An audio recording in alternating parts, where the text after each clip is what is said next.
In 53 BC, the ambitious Roman general Crassus sought glory and riches, leading his legions deep into the Parthian Empire. Ignoring warnings and omens, he crossed the Euphrates, lured by the promise of defeating Rome's eastern rival and capturing its wealth. The Parthians, under the command of General Surena, employed a strategy of feigned retreats and hit-and-run tactics, exploiting their superior cavalry and composite bows. The Roman legions, burdened by heavy armor and unfamiliar terrain, found themselves outmaneuvered and unable to close in for hand-to-hand combat. The two armies finally clashed near the town of Carrhae, modern Harran, Turkey, where the vast, flat plains provided no cover for the Romans. The Parthians, skilled in mobile horse archery, unleashed a relentless barrage of arrows, decimating the Roman ranks. Crassus's cavalry, led by his son Publius, launched a desperate charge to silence the Parthian archers,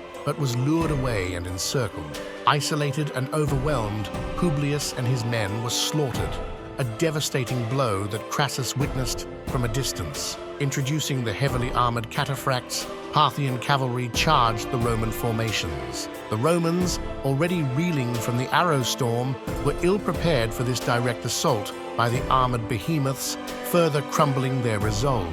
As night fell, the Parthians withdrew, offering the Romans a temporary respite. Crassus, amidst the dead and the dying, attempted to rally his demoralized troops, planning a retreat to the nearby town of Carrhae for fortification. In a final bid to salvage the situation, Crassus agreed to parley with the Parthians. However, the meeting was a trap. Crassus and his generals were ambushed and killed, a deceitful end to Rome's ill-fated expedition.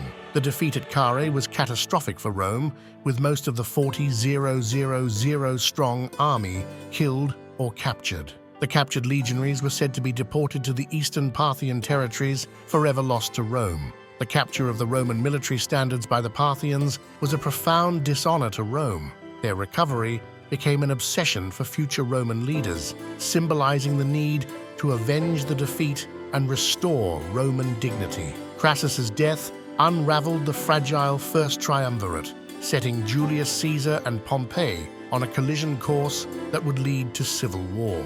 The Battle of Carrhae thus indirectly precipitated the end of the Roman Republic.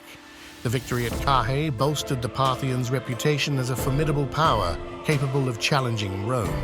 It marked the beginning of centuries of Roman-Parthian rivalry for dominance in the Near East. The disaster at Carrhae prompted a re-evaluation of Roman military tactics, particularly the vulnerability of heavy infantry to mounted archers. Future Roman commanders would increasingly incorporate auxiliary archers and cavalry to counter such threats. The Parthian general Surena emerged from Carrhae as a hero, his tactics celebrated in military annals. However, his triumph was short-lived. Fearing his power, the Parthian king, Orodes II, had him executed shortly after the battle. Roman literature and folklore were haunted by the specter of Carrhae, serving as a cautionary tale about overreach and the perils of eastern expeditions. The loss of Crassus's wealth, one of Rome's richest men, had significant economic repercussions. The redistribution of his assets contributed to the financial instability that plagued Rome in the ensuing years.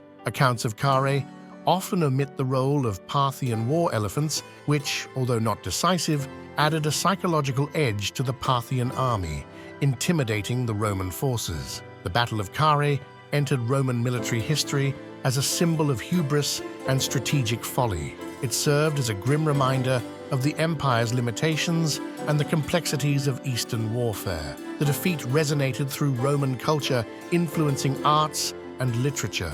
Poets like Horace would later reflect on the loss, embedding the tragedy in the Roman psyche.